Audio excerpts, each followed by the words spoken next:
Hello friends, स्वागत है आप सभी का खुशबू एकेडमी में। आज आपको फ्रेंड्स मैं बताऊंगी इसमें सीटेट फर्स्ट पेपर। जैसा कि आप सभी लोग जान रहे हैं कि मैं आपकी तैयारी करा रही हूँ सीटेट फर्स्ट पेपर की, ठीक है। तो जैसा कि फ्रेंड्स मैं आपको बता दूं कि मैंने जो आपको सबसे पहले मैंने आपको क्या बताया था, इसका जो सिलेबस बताया था। सिलेबस में फ्रेंड्स मैं आपको सबसे पहले मैंने कहा था कि आपको मैं पेडागोजी कराऊंगी, क्योंकि जो ग्रामर है, ग्रामर का मेरे चैनल पर एक मैंने ग्रामर हिंदी ग्रामर करके एक प्लेलिस्ट में डाल रखी हूँ।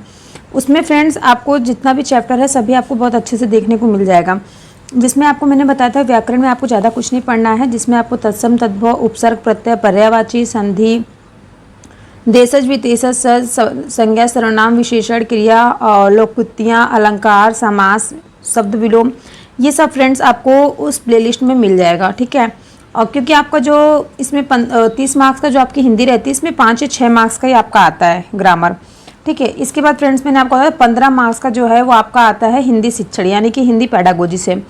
तो जिसमें फ्रेंड्स मैंने आपको फर्स्ट जो अध्याय था, आपका फर्स्ट चैप्टर जो आपका था भाषा बालक व भाषा शिक्षण, वो हमने आपका कंप्लीट करा दिया, ठीक है। उसके बाद नेक्स्ट फ्रेंड्स आता है शिक्षण व शिक्षक। तो शिक्षण के उसमें सिद्धांत क्या क्या होते हैं, शिक्षण सहायक सामग्रियाँ क्या होती है, इन सभी चीज़ों के बारे में मैंने आपको बहुत अच्छे से समझाया और बताया है। इसके बाद फ्रेंड्स आपका आता है तीसरा पार्ट, ये भाषा शिक्षण की विधियाँ क्या क्या हैं। तो आज की क्लास में फ्रेंड्स इसी के बारे में हम पूरा आपको फुल डिटेल्स बताएंगे कि भाषा शिक्षण की विधियाँ क्या होती हैं और इससे रिलेटेड आपके एग्जाम में किस प्रकार से क्वेश्चन आंसर बनते हैं, ठीक है। तो आज की क्लास में फ्रेंड्स ये सब भी हम डिस्कस करेंगे और आपको बताएंगे अच्छे से, ठीक है। तो सबसे पहले आज हम बात करेंगे गद्य शिक्षण किसे कहते हैं, ठीक है। गद्य शिक्षण किसे कहते हैं, और इसमें फ्रेंड्स मैं आपको गद्य शिक्षण, पद्य शिक्षण, और उसके बाद देखिए गद्य शिक्षण से रिलेटेड कैसे कैसे क्वेश्चन आंसर आता है। आदर्श विधि क्या होती है, आदर्श विधि में फ्रेंड्स मैं आपको प्रस्तावना, उद्देश्य कथन, प्रस्तुतिकरण, बोध प्रश्न, गृह कार्य, ये सभी आपको बताऊंगी। उसके बाद मैं पद्य बताऊंगी, कविता शिक्षण किसे कहते हैं, कविता शिक्षण की विधियाँ कौन कौन सी होती हैं, प्राथमिक स्तर पर कैसे पढ़ाया जाता है, उच्च प्राथमिक स्तर पर कैसे पढ़ाया जाता है। तो फ्रेंड्स इन सभी चीज़ों के बारे में आज की क्लास में हम आपसे डिस्कस करेंगे, ठीक है। तो सबसे पहले मैं आपको बता दूं गद्य शिक्षण किसे कहते हैं, यानी कि गद्य शिक्षण क्या होता है। तो देखिए सबसे पहले हम बात कर रहे हैं यहाँ पे भाषा शिक्षण की विधियाँ। फर्स्ट पॉइंट है आपका गद्य शिक्षण, ठीक है। अगर आप लोग नोट्स बनाना चाहते हैं तो आप नोट्स बना सकते हैं, क्योंकि ये मेरे खुद के नोट्स हैं और आपके काफ़ी ज़्यादा एग्जाम में हेल्प भी करेंगे, ओके। तो यहाँ पे देखिए गद्य शिक्षण दिया गया है। गद्य शिक्षण का उद्देश्य होता है छात्रों को अर्थ ग्रहण, शब्दों का उच्चारण, शब्द भंडार में वृद्धि, स्मरण शक्ति व सृजन शक्ति का विकास, मौखिक व लिखित अभिव्यक्ति की क्षमता, छात्रों में मौलिक कल्पना और शुद्ध लेखन का विकास, व्याकरण के नियमों की जानकारी व साहित्य सौंदर्य का बोध कराना, ठीक है।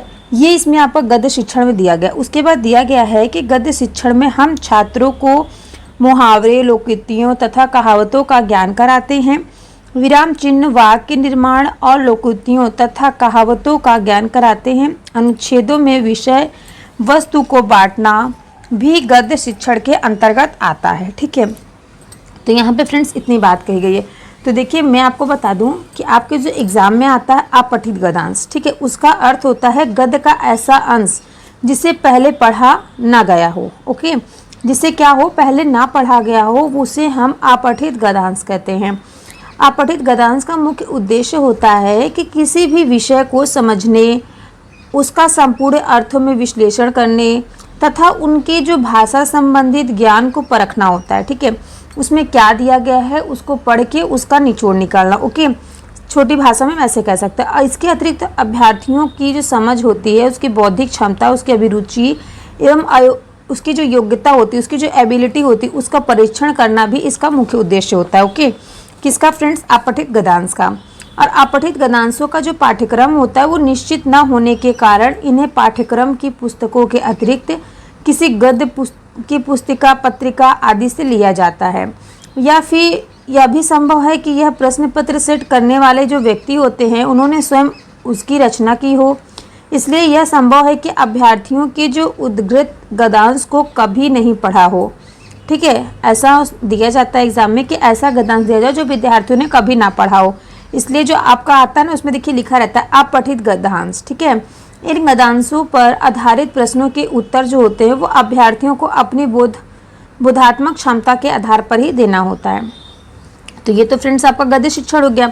अब मैं आपको बता दूं कि देखिए जो गद्य शिक्षण होता है, गद्य से संबंधित प्रश्नों को हल करते समय आपको किन किन बातों का ध्यान रखना जरूरी होता है। ठीक है, इसके बारे में देखिए मेन पॉइंट जो मैं आपको बता रही हूँ ना, आपके एग्जाम में जो अपठित गद्यांश और पदांश जो आपका क्वेश्चन आंसर आता है, आप देखते होंगे 15 मार्क्स का जो आपका आता है वो गद्यांश पदांश आता है। ठीक है, तो फ्रेंड्स आपको 6-7 मार्क्स अगर कंप्लीट करना है, आपको कंफर्म करना है, तो आज की जो वीडियो है काफ़ी ज़्यादा आपकी हेल्प करेगी 6-7 मार्क्स के लिए। ठीक है, आज की क्लास में आपको बता रही हूँ अपठित गद्यांश के बारे में। तो देखिए इसमें मैं आपको बता रही हूँ जो गद्यांश होता है, इससे संबंधित प्रश्नों को हल करते समय किन किन बातों का ध्यान रखना जरूरी होता है।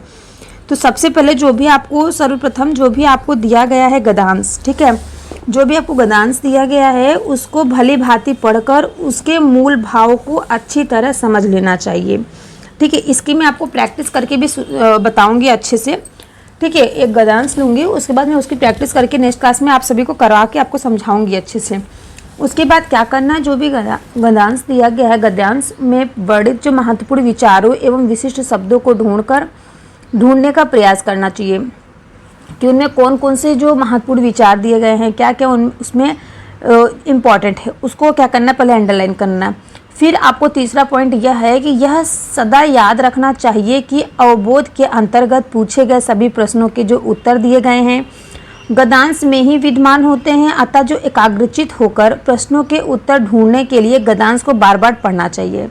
अगर आप बार बार पढ़ेंगे तो इससे क्या होगा, आपका टाइम वेस्ट होगा। ठीक है, एग्जाम में आप ऐसा उसको पढ़िए बारीकी से, ताकि आप एक बार पढ़ लें और उसको क्वेश्चन, कभी कभी आप क्या करिए पहले क्वेश्चन पढ़ लीजिए फिर आप उसका गद्यांश पढ़िए। नहीं तो अगर आपकी गद्यांश पढ़ने के बाद अगर आप क्वेश्चन पढ़ते तो भी आपको आसानी होगा, लेकिन जब भी आप पढ़े तो बहुत ध्यानपूर्वक पढ़िए। ठीक है, और जो भी आपको इम्पोर्टेंट लग रहा है उसको आप अंडरलाइन करते हुए चलिए। नेक्स्ट पॉइंट मैं आपको बता दूं, हमेशा आपको क्या करना चाहिए, जो अवबोध के प्रश्नों में गद्यांश के जो शीर्षक होते हैं, शीर्षक संबंधित प्रश्न भी पूछे जाते हैं, इसलिए अभ्यर्थियों को गद्यांश में जो निहित केंद्रीय भाव को भली भांति समझ लेना चाहिए। उसके बाद सीटेट के एग्जाम में क्या होता है, सीटेट के एग्जाम में अवबोधात्मक जो प्रश्न दिए रहते हैं उसके साथ साथ दिए गए गद्यांशों से कुछ शब्दों के अर्थ भी पूछे जाते हैं। ऐसे प्रश्नों का उत्तर देते समय यह याद रखना चाहिए कि शब्दों के अर्थ दिए गए हैं गद्यांश के अनुकूल हों। ठीक है, एक ही शब्द के कई अर्थ होते हैं और यह आवश्यक नहीं कि इसके सभी अर्थों का जो उपयोग है वो दिए गए गद्यांश में हुआ हो, जिस विशेष अर्थ का उपयोग उसमें हुआ हो, ठीक है, वही सही उत्तर होगा। अब नेक्स्ट फ्रेंड्स देखिए, एक 6 पॉइंट मैं आपको बता दूं, गद्यांश पढ़ते समय हमेशा आपको जो रेखांकित पंक्तियां दी होती हैं उसको शब्दों को ध्यानपूर्वक पढ़ना चाहिए, क्योंकि जो रेखांकित पंक्तियां दी रहती है ना उससे पक्का है एग्जाम में जो क्वेश्चन रहता है उससे रिलेटेड क्वेश्चन आंसर देखने को मिलता है। ठीक है, या उसके अर्थ के क्वेश्चन आंसर दे दिए रहेंगे या फिर वही क्वेश्चन डायरेक्ट दे दिया रहेगा। ठीक है, रेखांकित तो पंक्तियों की आप अर्थ बताइए, ऐसे दिया रहता है कभी कभी ना। तो नेक्स्ट 7 पॉइंट मैं आपको बता दूं, जो प्रश्न पत्र में पूछे जाने वाले जो व्याकरण होते हैं, व्याकरण संबंधी प्रश्नों को हल करने के लिए अभ्यर्थियों को व्याकरण का सामान्य ज्ञान होना भी आवश्यक है। तो फ्रेंड्स देखिए, व्याकरण का ज्ञान आपको प्राप्त करने के लिए मैंने सबसे पहले आपको बताया है कि मेरे चैनल पे मैंने आपको हिंदी ग्रामर की प्लेलिस्ट डाल रखी है, जिसमें आपका जो भी आपका मतलब एक बार आप पूरा वीडियो पूरा लास्ट तक देख लीजिएगा सारे वीडियोस, उससे क्या होगा आपको एक आइडिया लग जाएगा ग्रामर का। ठीक है, अगर आपने बिल्कुल भी नहीं पढ़ा है तो भी आप देख सकते हैं, अगर आप पढ़े हैं तो आप रिवीजन के लिए उसको देख सकते हैं। ठीक है, अब देखिए इसके बाद हम बात करते हैं गद्य शिक्षण की विधियाँ क्या क्या होती हैं। तो फर्स्ट विधि देखिए फ्रेंड्स यहाँ दिया गया है अर्थबोध विधि। तो यह विधि क्या होती है, यह विधि एक अमनोवैज्ञानिक विधि मानी गई है। कौन सी विधि मानी गई फ्रेंड्स, अमनोवैज्ञानिक विधि मानी गई है। ठीक है, तो चलिए इसके बारे में हम आगे जानते हैं ये क्या होती है अर्थबोध विधि। ठीक है, तो ये तो आपको पता चल गया ये क्या है, एक अमनोवैज्ञानिक विधि है। इसके बाद फ्रेंड्स इस विधि में क्या होता है, इस विधि में अध्यापक पुस्तक को हाथ में लेकर उसका वाचन करता है और शब्दार्थ बताते हुए वाक्यों की व्याख्या करता है। इसमें छात्रों का कोई सक्रिय सहयोग नहीं होता है और न ही छात्रों को अपनी बुद्धि का प्रयोग करने का अवसर मिल पाता है। इसके बाद इसका जो क्या होता है, फलस्वरूप छात्रों को मानसिक विकास नहीं हो पाता है। अगर कोई भी क्लास में टीचर्स अगर कोई भी चैप्टर पढ़ा रहा है तो अगर वो खुद पढ़कर बच्चों को समझाए ना कि और पढ़ के और चला जाए तो बच्चों को क्या होगा, बच्चों को उसका कुछ समझ में आएगा नहीं, समझ में आएगा ना। तो वही फ्रेंड्स यहाँ पे दिया गया है कि इस विधि में जो अध्यापक होता है, अध्यापक पुस्तक को हाथ में लेकर के उसका वाचन करता है और उसका शब्दार्थ बताते हुए वाक्यों की व्याख्या कर देता है। और इससे क्या होता है, जो छात्र होते हैं, छात्र का कोई भी उसमें इम्पोर्टेंट रोल नहीं होता है, कोई भी सहयोग नहीं होता है और प्रयोग करने का जो अवसर होता है वो भी नहीं मिल पाता है। इसके फलस्वरूप जो छात्र होते हैं, छात्रों का मानसिक विकास नहीं हो पाता है। ठीक है, यहाँ पे यही फ्रेंड्स दिया गया है। तो देखिए फ्रेंड्स, मैं आपको बता दूं, बच्चों को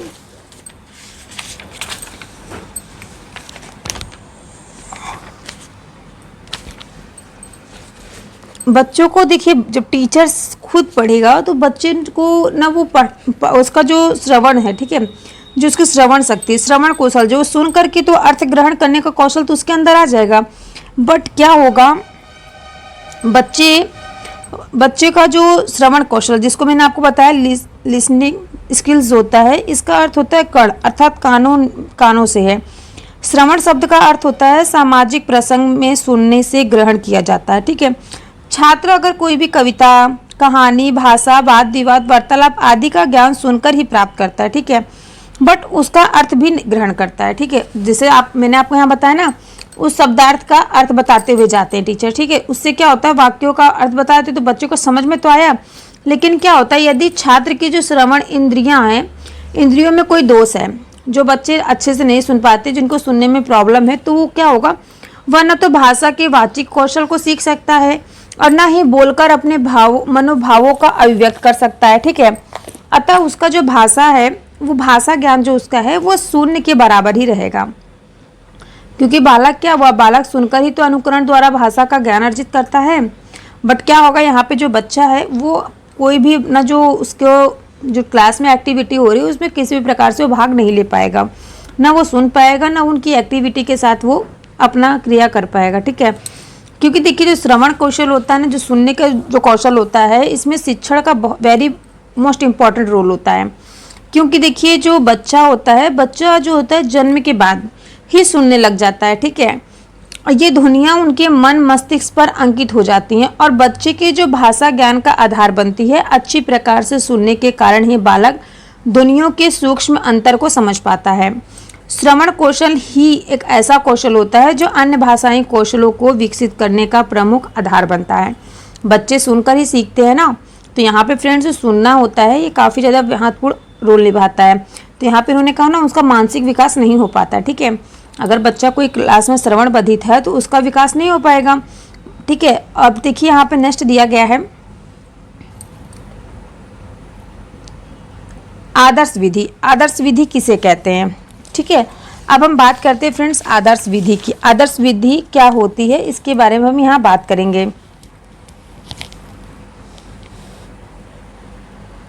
तो देखिए फ्रेंड्स, अब यहाँ हम बात करें आदर्श विधि। यह क्या है? यह विधि जो है मनोवैज्ञानिक सिद्धांतों पर आधारित है। ठीक है, इस विधि में यह ध्यान रखा जाता है कि बालक का सर्वांगीण विकास हो और भाषा विकास में उसे अधिक से अधिक लाभ मिल सके।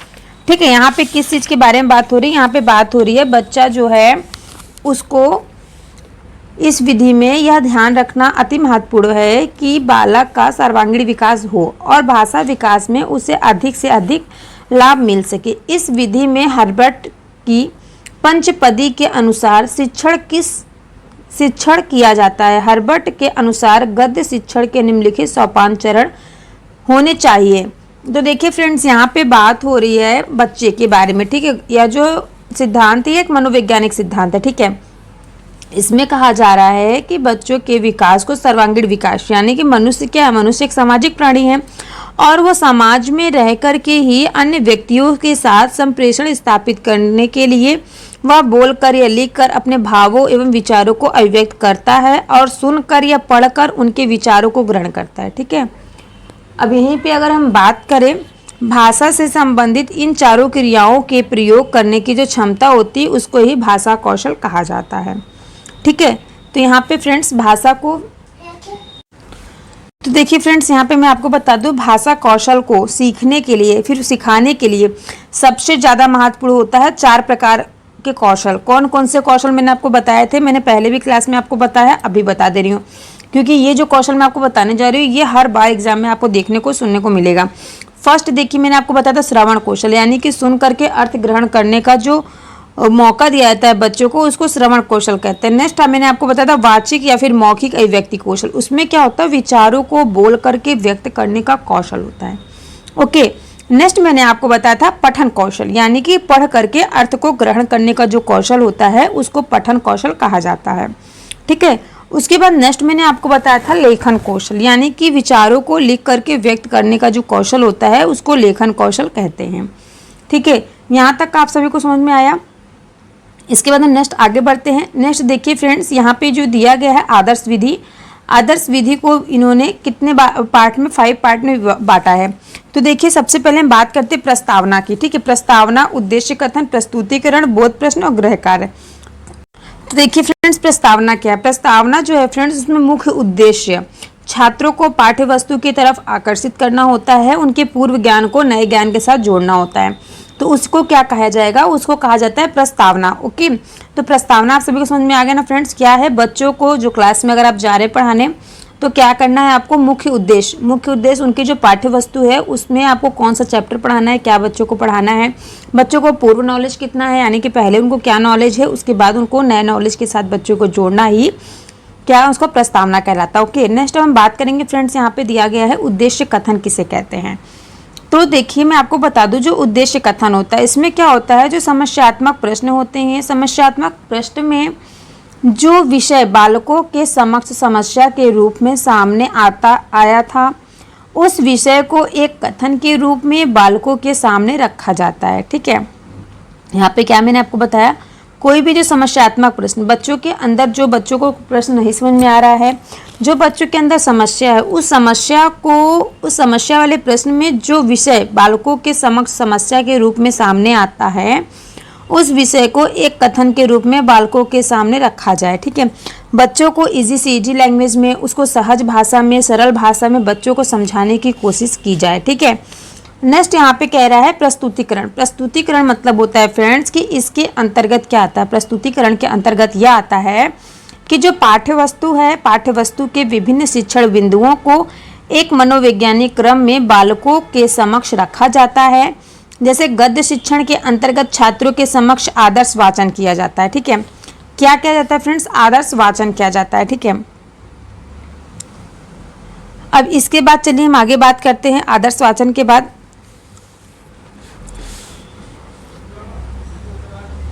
नेक्स्ट देखिए फ्रेंड्स, यहाँ दिया गया है बोध प्रश्न। बोध प्रश्न क्या होता है मैं आपको इसको बता देती हूँ। बोध प्रश्न क्या है, तो देखिए बोध प्रश्न जो है, बोध प्रश्नों का मुख्य उद्देश्य यह होता है कि छात्र पढ़ाए हुए अंश को भली भांति समझ पाए हैं या नहीं। ठीक है, बच्चों से आप जो भी बच्चों क्लास में पढ़ा रहे हैं बच्चों को उसके बीच बीच में बच्चों से थोड़ा बहुत कुछ पूछते रहना चाहिए। इससे क्या होगा, बच्चों के अंदर बच्चों को समझ में आ जाए कि बच्चे को जो क्लास में पढ़ाया जा रहा है वो बच्चों को समझ में आ रहा है या फिर नहीं, बच्चे उस सब्जेक्ट में इंटरेस्ट ले रहे हैं या फिर नहीं। ठीक है, तो इसके बारे में आप बीच बीच में अगर बच्चों से डिस्कस करते रहेंगे, बच्चों से बात करते रहेंगे तो बच्चों को क्या होगा, क्लास में उनकी जो रुचि होती है, उनका जो इंटरेस्ट होता है वो बना रहेगा क्लास में, और उनको क्लास में मज़ा भी आएगा और उनको पढ़ने में भी अच्छा लगे। ओके, नेक्स्ट फ्रेंड से आता है आपका 5th नंबर पे गृह कार्य। अब देखिए फ्रेंड्स हम बात करते हैं गृह कार्य के बारे में। जैसे कि फ्रेंड्स मैं आपको बता दूं, इन्होंने पाठ योजना, जैसे कि बच्चों के मैंने आपको बताया था, पाठ योजना भी आप देखेंगे मैंने क्लास अपने चैनल पर डाल रखा है पाठ योजना के बारे में। ठीक है, तो जिस तरीके से आप पाठ योजना बनाते हैं, प्रस्तावना, उद्देश्य कथन, प्रस्तुतिकरण, बोध प्रश्न, गृह कार्य, फिर लास्ट में बच्चों को जो भी आप पढ़ाए हैं उसको आपको बच्चों के क्या करना है, गृह कार्य देना है। ठीक है, तो इसमें क्या होता है फ्रेंड्स ना, गृह कार्य में जो भी आप पढ़ाए हैं बच्चे उसको जाके घर पे रिवीजन करेंगे तो बच्चों को अच्छे से समझ में आएगा। ठीक है, जैसा कि देखिए फ्रेंड्स यहाँ पे दिया गया है, अर्जित ज्ञान को विद्यार्थी लिखित रूप में अभिव्यक्त कर सकें। ठीक है, गृह कार्य जो बच्चों को यही दिया जाता है कि जो भी उनको क्लास में, स्कूल में जो भी उनको पढ़ाया गया है, समझाया गया है, बताया गया है, उसको वो लिखित रूप में अभिव्यक्त करना सीख लें। ठीक है, उसको लिख करके भी सीख लें, पढ़ के भी सीख लें, बोल करके भी सीख लें, और अलग अलग परिस्थितियों में विद्यार्थियों को जो अर्जित ज्ञान का प्रयोग करना भी सीखना आना चाहिए। ठीक है, कि उनको किस परिस्थिति में किस ज्ञान को कहाँ पर उसको यूज़ करना है। ओके, अब इसके बाद फ्रेंड्स हम बात करते हैं आगे, आपका आ गया यहाँ पे पद्य आ गया। ठीक है, यहाँ पे क्या आ गया फ्रेंड्स, आपका पद्य आ गया, यानी कि कविता।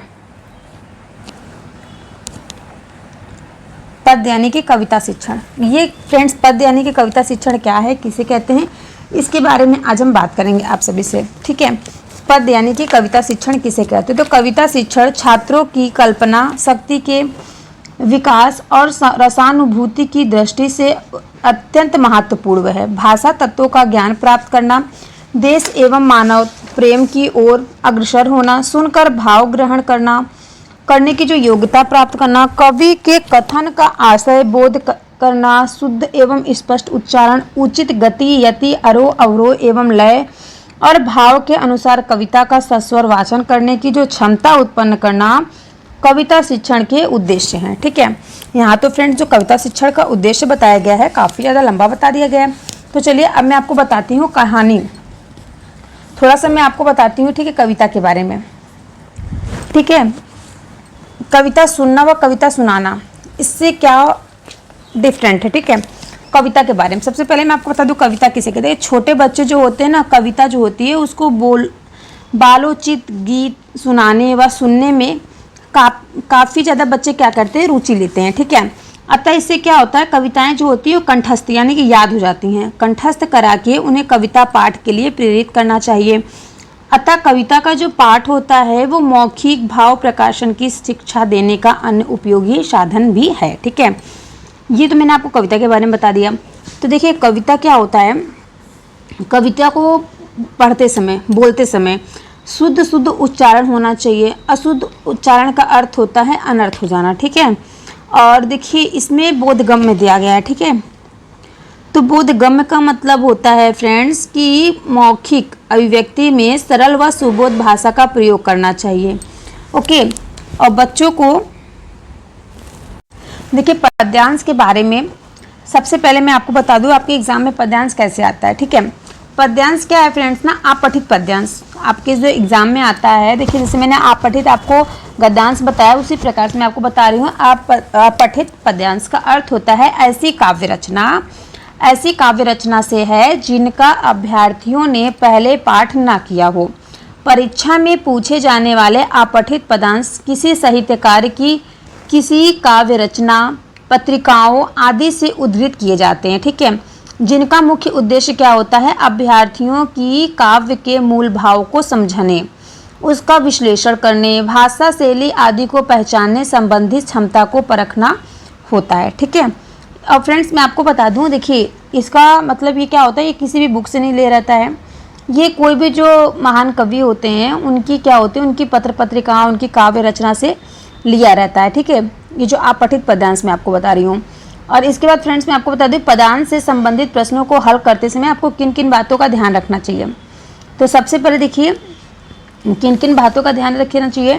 देखिए पद्यांश के जो मूल भाव को भली भांति समझ लेना चाहिए कि उसके जो भाव हैं वो क्या कह रहे हैं, उसमें किस प्रकार की पंक्ति दी गई है, क्या उसमें भाव निकल रहा है, कौन सा उसमें रस है, इन सब चीज़ों का पहले आपको खूब अच्छे से अध्ययन कर लेना है। तो उसके लिए फ्रेंड्स सबसे पहले मैं आपको बता दूं, पहले आपको ग्रामर का अध्ययन करना है, ठीक है। जब तक आप ग्रामर नहीं पढ़ेंगे तब तक आपको समझ में नहीं आने वाला। तो इसमें ग्रामर की भी बहुत ही ज़्यादा इम्पॉर्टेंट रोल होता है। उसके बाद फ्रेंड्स प्रश्नों के उत्तर का चयन करते समय मूल भाव को ध्यान में रखना चाहिए कि उसमें कौन सा भाव पूछा जा रहा है, ठीक है। जैसे कि आप देखते होंगे कवि उसमें कह देता होगा कवि में पानी का भावार्थ क्या है, ठीक है। ऐसे जैसे उसमें दिया रहता है आपका जो भी पद्यांश दिया रहेगा उससे रिलेटेड क्वेश्चन आंसर पूछ लिया था, ठीक है। इस कविता का कहने का मतलब क्या है, इसमें इस शब्द का अर्थ क्या है, इस प्रकार से आपको एग्जाम में क्वेश्चन देखने को मिलते हैं। प्रश्नों के उत्तर के लिए विकल्प का चयन करते समय सदैव सर्वाधिक उपयुक्त विकल्प का चयन करना चाहिए, ठीक है। हमेशा क्या हुआ, उपयुक्त विकल्प का चयन करना चाहिए। भावार्थ संबंधित प्रश्नों के उत्तर जो है वो पद्यांश में दिए गए भावों को ध्यान में रखकर देना चाहिए। उसके बाद फ्रेंड्स जो व्याकरण है, व्याकरण संबंधित प्रश्नों में के उत्तर देने के लिए व्याकरण के सामान्य नियमों का भी ज्ञान होना अति आवश्यक है। तो आई होप फ्रेंड्स आप सभी को क्लास कैसी लगी कमेंट करके ज़रूर बताइएगा। कल की क्लास में मैं आप सभी को कविता शिक्षण की जो विधियां हैं उसके बारे में मैं आपको बताऊंगी, ठीक है। तो आई होप आज की क्लास आप सभी को अच्छी लगी होगी। सभी से रिक्वेस्ट है कि सभी लोग चैनल को सब्सक्राइब और वीडियो को लाइक कर लीजिएगा और आप लोग अपने दोस्तों में भी शेयर कर दिया करिए। इतनी मैं मेहनत कर रही हूँ आप सभी के लिए और जितना भी मैं आपको क्वेश्चन आंसर आपके एग्जाम में आया है उससे रिलेटेड सब कुछ मैं आपको कराऊंगी, ठीक है। तो चलिए मिलते हैं हम आपसे नेक्स्ट क्लास में। कल की क्लास में फ्रेंड्स मैं आपको बताऊंगी कविता शिक्षण की विधियाँ कौन कौन सी हैं प्राथमिक स्तर पर, ठीक है। गीत विधि, अभिनय विधि, अर्थबोध या शब्दार्थ विधि किसे कहते हैं, ठीक है। इन सभी चीज़ों के बारे में कल की क्लास में हम लोग डिस्कशन करेंगे, ठीक है।